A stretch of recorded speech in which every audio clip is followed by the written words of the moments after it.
তোমরা ছেলেরা আসলে কি? তোমরা খুব খারাপ। খারাপ মানে খারাপ? আমি রাস্তায় গেলে ডিস্টার্ব করে। তুই চুপ, একদম চুপ। আসলে পুরুষ মানুষ হচ্ছে সৃষ্টির সবচেয়ে রহস্যময় প্রাণী, আবার দুর্ভাগ্যও বলে। বুঝতে পারলাম না। শুনবি? গাধাকে সৃষ্টি করার পর তাকে বলা হলো সকাল থেকে সন্ধ্যা পর্যন্ত তাকে ক্লান্তিহীন পরিশ্রম করতে হবে। সারা জীবন তাকে পিঠে ভারী বোঝা বইতে হবে, খেতে পাবে শুধু ঘাস, আর তার মাথায় কোনো বুদ্ধি থাকবে না। তার আয়ু হবে 50 বছর।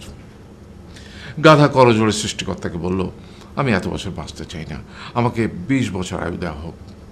সৃষ্টিকর্তা সেটাই মঞ্জুর করলেন।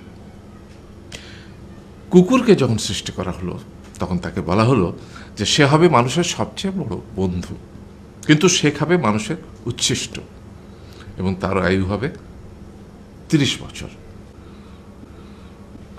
কুকুর সৃষ্টিকর্তাকে বলল, আমি এত বছর বাঁচতে চাই না, আমাকে 15 বছর আয়ু দেওয়া হোক। সেটাই মঞ্জুর করা হলো। এরপর বানরকে বলা হলো, তুমি শুধু গাছের এ ডাল থেকে ও ডালে ঝুল খাবে এবং নানান রকম ফন্দি ফিকির করে মানুষকে আনন্দ দিবে, তোমার আয়ু হবে 20 বছর। মানুষ বলল, আমি 20 বছর বাঁচতে চাই না, আমাকে 10 বছর দেওয়া হোক। সেটাই মঞ্জুর করা হলো। এবার এলো পুরুষ মানুষের পালা। তাকে বলা হলো যে তুমি হলে প্রাণীকুলের মধ্যে সবচেয়ে বিচক্ষণ এবং বুদ্ধিমান, সেই জন্যে তোমাকে প্রাণীদের শিরোমণি করা হলো, এবং তোমার আয়ু হবে 20 বছর।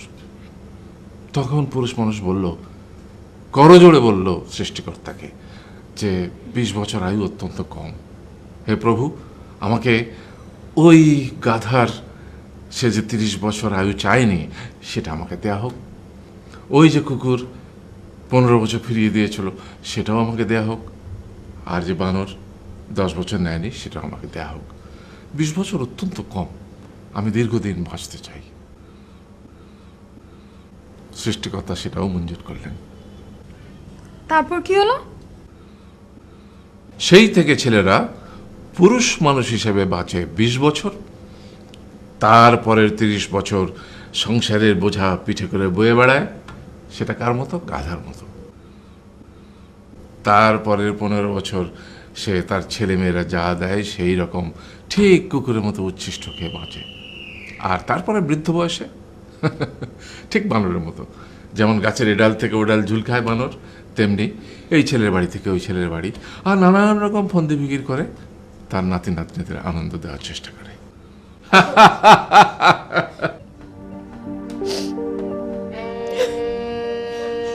আরে এই থাম, কাঁদছিস কেন?